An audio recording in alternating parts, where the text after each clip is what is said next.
Hello students, आज हम B alphabet से शुरू होने वाले लिटरेरी टर्म्स को स्टार्ट करने वाले हैं। इससे पिछले लिटरेरी टर्म्स का जो ए अल्फ़ाबेट का आखिरी वीडियो था उसका मैं लिंक डिस्क्रिप्शन बॉक्स में डाल दूंगा। मैं आज आपको डायरेक्टली समझाऊंगा, कोई एमसीक्यू से नहीं। तो शुरू करते हैं। शुरुआती जो 3 लिटरेरी टर्म्स हैं वो बैलेड के ऊपर हैं। बैलेड को देखते हैं। बैलेड रोमांटिक राइटर्स से उन्होंने बैलेड्स लिखे। बैलेड है क्या चीज़? अगर हम बैलेड की बात करें तो बैलेड क्या है? एक तरीके की पॉम है, या फिर कहें तो एक तरीके का सॉन्ग है। मीन्स क्या है, इसमें रिदम होती है। ये जो बैलेड्स होते हैं, इनकी अगर हम बात करें तो 4 लाइन स्टैंजास में लिखे जाते हैं, जिनकी राइमिंग स्कीम आपको ए बी सी बी मिलेगी। बैलेड की बात करें तो जो सबसे पुरानी फॉर्म है, जैसे सोनेट है, एपिक है, तो जो सबसे पुरानी फॉर्म है उनमें से एक बैलेड होते हैं। बैलेड में कोई कहानी कही जाती है और इनकी जो होती है बाउंसी रिदम होती है, और राइमिंग स्कीम आपको मिलेगी। राइम स्कीम तो देखो, ये ए बी सी बी, इसमें जो है सेकंड और फोर्थ लाइन जो एक दूसरे से मैच करती है।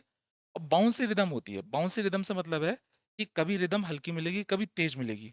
तो जैसे गाने का होता है, कभी हल्का हुआ सुर, कभी तेज हुए, तो इस तरीके से आपको ये मिलेगा।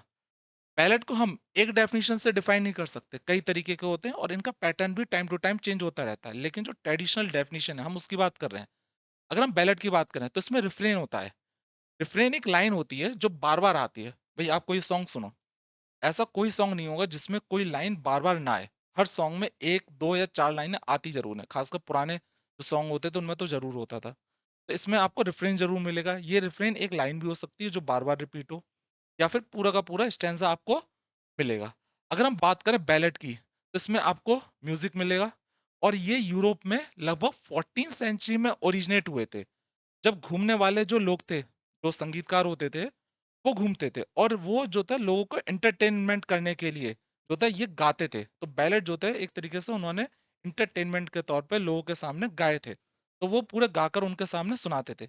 अगर हम बात करें टाइप्स ऑफ बैलेट, तो इनको हम मोटे मोटे तौर पे 3 तरीके से बांट सकते हैं। ये एग्जाम में नहीं आएगा, बस थोड़ा सा आपको पता होना चाहिए कि बैलेट है क्या चीज़ है। बैलेट को वैसे मैंने बता दिया, एक सॉन्ग और पोम जिसमें जो होती है रिदम होती है और rhyming scheme A B C B होती है। अगर बैलेड की बात करें तो फोक बैलेड होते हैं, पारंपरिक बैलेड होते हैं। नाम से पता लग रहा है पारंपरिक होते हैं, जो शुरुआती थे, बिल्कुल शुरुआती थे। इनकी कहानियां जो होती हैं वो लव के बारे में होती थी और एडवेंचर के बारे में होती थी। भाई, जब पुराने जमाने में कोई संगीतकार जाएगा और वो उसके हाथ में कोई कुछ भी चीज, छोटा मोटा बाजा, अब वो लोगों को एंटरटेन करेगा, तो वो कैसे करेगा? या तो कोई लव पॉम गाएगा, या फिर कोई किसी एडवेंचर के बारे में बात करेगा। भाई, ऐसा जो था एक शूरवीर था और वो ऐसे गया और पूरा गा के सुनाएगा। तो फोक बैलेड होते थे, इनमें लव और एडवेंचर की कहानियां होती थी, जैसे रॉबिन हुड। अच्छा, इनकी एक खासियत होती थी, इनके जो लिखने वाले राइटर थे, जो फ़ोक बैलेड थे, उनका नहीं पता होता था। ये जो था खुद ब खुद जैसे होता है ना, कि जो हमारे घर में जो संगीत बजता है शादी समारोह में, हमें नहीं पता होता ये गाना किसने लिखा है। तो इस तरह से ये इनके राइटर्स का नहीं पता होता, लेखक का, कि ये लिखे किसने थे। दूसरी तरीके कह सकते हैं लिरिकल बैलेड्स। लिरिकल बैलेड्स कहें तो 18th सेंचुरी के दौरान जो रोमांटिक राइटर्स है उन्होंने तो खूब लिखा था। तो इन्होंने जो था लिरिकल बैलेड्स को हम कह सकते हैं। लिरिकल बैलेड्स में थोड़ा चेंज ये आया कि जो इनकी कहानियाँ थी वो रोज़मर्रा की आ गई। एक छोटी से छोटी जो चीज़ थी उसके ऊपर भी बैलेड लिखा जाने लगा। अब बात करते हैं इस समय जो है, मॉडर्न डे की बात करें तो काफ़ी ज़्यादा डिफरेंस आ चुका है। मॉडर्न डे में कोई एक चीज़ नहीं है, कोई म्यूज़िक कुछ भी हो सकता है, कोई गाना हो सकता है, कोई भी चीज़ हो सकती है जिसमें भी एक रिदम है, उससे हम कह सकते हैं कि वो मॉडर्न बैलेड में आता है। यहाँ पर जो है बैलेड ओपेरा का एक एग्जाम्पल है। पहले आप इस वीडियो को देखो, ये बैलेड ओपेरा का जरा इसको आप नोटिस करना कि ये क्या चीज़ है। मैं आवाज़ को बढ़ा दे रहा हूँ।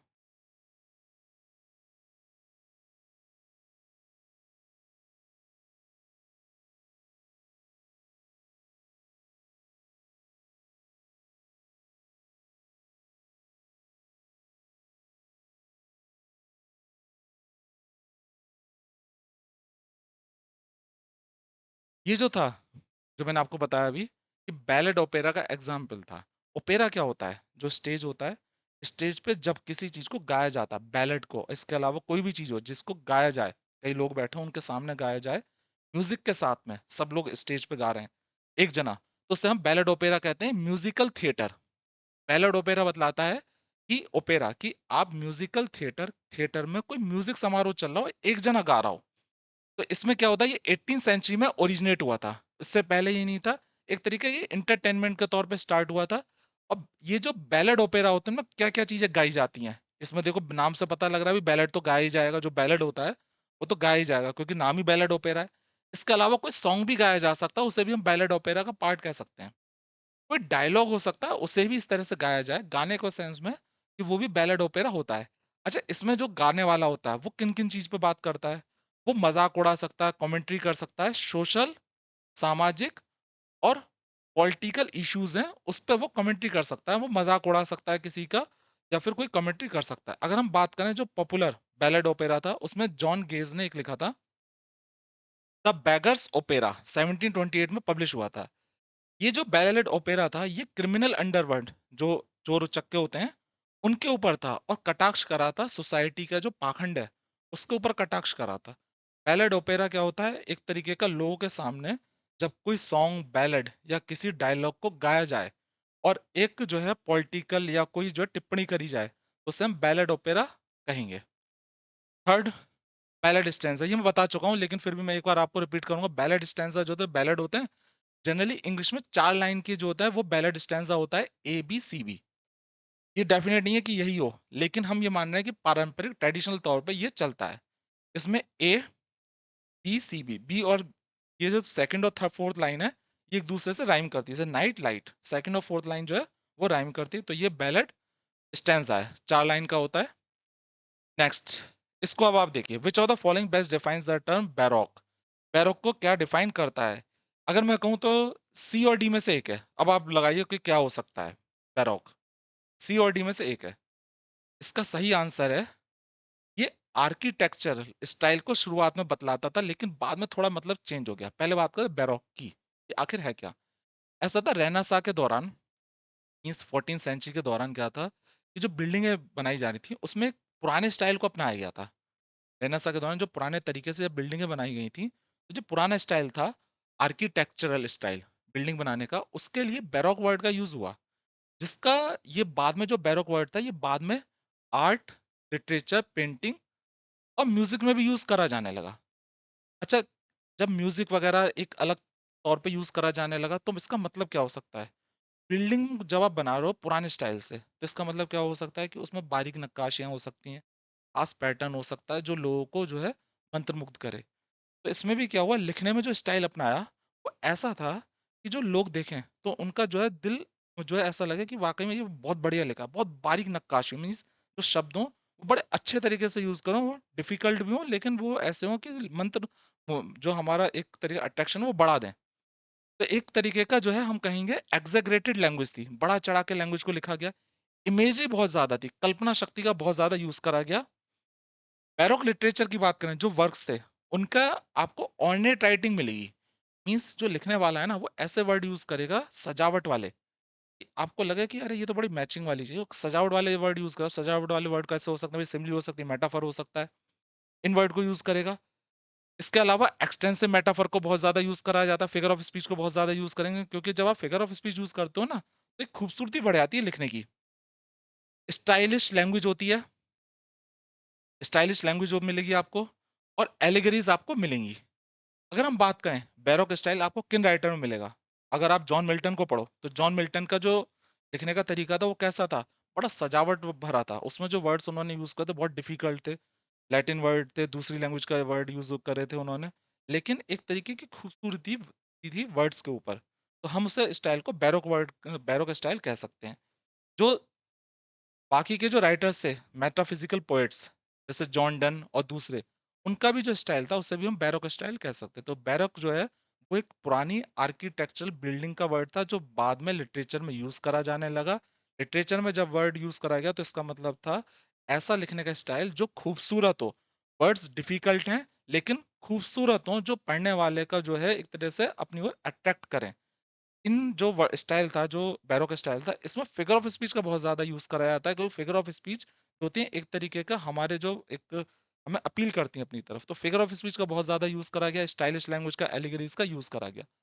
Fifth, what does the term bathos refer to. Bathos जो है वो क्या बतलाता है? इसमें मैं आपको एक हिंट दिए दे रहा हूँ कि सी और डी में से एक होगा, अब आप सोच के बताइए क्या हो सकता है। इसका सही आंसर है डी। जब हम सीरियस से एक नॉन सीरियस, एक कॉमेडी की तरफ जाते हैं। यहाँ पे एक एग्जाम्पल है, एक वीडियो है छोटा सा, इसे आप देखिएगा। यहाँ पे जो मिथुन चक्रवर्ती, एक सीरियस मैटर पे दो लोग बात कर रहे हैं, लेकिन क्या है, सीरियस मैटर जो है कॉमेडी की तरफ चला जाता है। तो इसे आप देखिए, ये बैथोस का एग्जाम्पल है, इसे आप देखो पहले।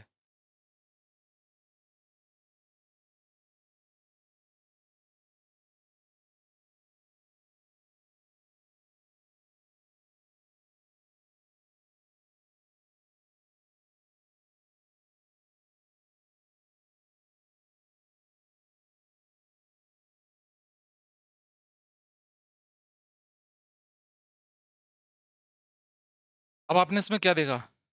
इसमें जो है एक सीरियस मैटर पे बात चल रही थी और वो सीरियस मैटर से जो है कॉमेडी की तरफ चला गया। तो जब आप जो है बेथोस में क्या होता है कि अचानक से चेंज हो जाए, एक सीरियस मैटर से आप जो है ट्रेवल और एब्सर्ड मैटर की तरफ चले आए, एक सीरियस मैटर से नॉन सीरियस मैटर की तरफ चले आए, तो उस स्टाइल को हम बैरोक स्टाइल, बेथोस स्टाइल कहते हैं, बेथोस कहते हैं। इससे ये बेथोस जो होता है उससे क्या होता है, ह्यूमर उत्पन्न होता है और आयरनी उत्पन्न हो सकती है। भाई ह्यूमर तो होता है, कॉमेडी उत्पन्न होती है जब आप सीरियस से नॉन सीरियस की तरफ जाओगे। ये आपको कहाँ कहाँ मिलेगा? ये भाई सीधी चीज़ है, पोम में मिलेगा। आप एक सीरियस पोम पढ़ लो, अचानक उसमें आप कॉमेडी वाली कोई लाइन लिख दो, उसमें मिलेगा। प्ले में मिलेगा, जो मंच पे वो नाटक खेले जाते तो उनमें तो मिलेगा ही मिलेगा, कहानी में मिलेगा, और खासकर फिल्मों में तो मिलना ही मिलना है, जैसे अभी आपको बतलाया था। ये इंटेंशनली और अनइंटेंशनली, जानबूझकर या बिन अनजाने में वह क्रिएट करा जाता था। अगर हम बात करें बेथोस की, तो इसमें जो जोक्स होते थे, कॉमेडी सीन्स होते थे, और ये मूवीज में तो मिलता ही है। यहाँ पे एक एग्जाम्पल है, नाइट का एक एग्जाम्पल दिया है कि जैसे एक शूरवीर है, वो ड्रैगन से लड़ने गया, उसने तलवार निकाली है, आगे बढ़ रहा है, अचानक उसका पैर जो है वो केले के छिलके के ऊपर पड़ा और वो फिसल गया। अब कहाँ वो ड्रैगन से लड़ने वाला था और कहाँ वो जो है केले के छिकल के ऊपर पैर लगा और वो गिर गया। तो ये जो स्टाइल है, ये क्या हो गया, ये एक तरीका बेथोस स्टाइल है। जब आप सीरियस मैटर पे बात करो या सीरियस मैटर का जो है टॉपिक हो, अचानक जो है नॉन सीरियस एक ट्रेवल जो है वो चीज हो जाए, तो इसकी वजह से ह्यूमर उत्पन्न होता है। और ये आपको कहीं पे भी किसी भी जॉनरा में आपको मिलेगा। नेक्स्ट है बीस्ट एपिक। भाई एपिक तो पता ही है, महाकाव्य। तो एक बड़ा वर्क होगा, जनरली ये बड़ा वर्क होगा, फिक्शन में हो सकता, फिक्शन में होगा, नॉवल है, कोई कहानी भी हो सकती है, लेकिन हम यहाँ पे एपिक कह रहे हैं। बीस्ट होता है जानवर। तो एक ऐसी कहानी जिसके किरदार जानवर हो। अब जो किरदार जानवर होंगे तो वो ऐसे बात करेंगे जैसे इंसान बात कर रहे हो, ऐसे रह रहे होंगे जैसे ह्यूमन सोसाइटी रह रहे हो, जिसमें क्या होगा, एक पेरेंट्स भी होंगे, चाचा चाची, इस तरह से होंगे। तो पूरी एक सोसाइटी होगी और वो ऐसे बिहेव करेंगे जैसे हम लोग रह रहे हैं। तो ये जो बीस्ट एपिक होते हैं, इनमें जो मेन कैरेक्टर होते हैं वो जानवर होते हैं।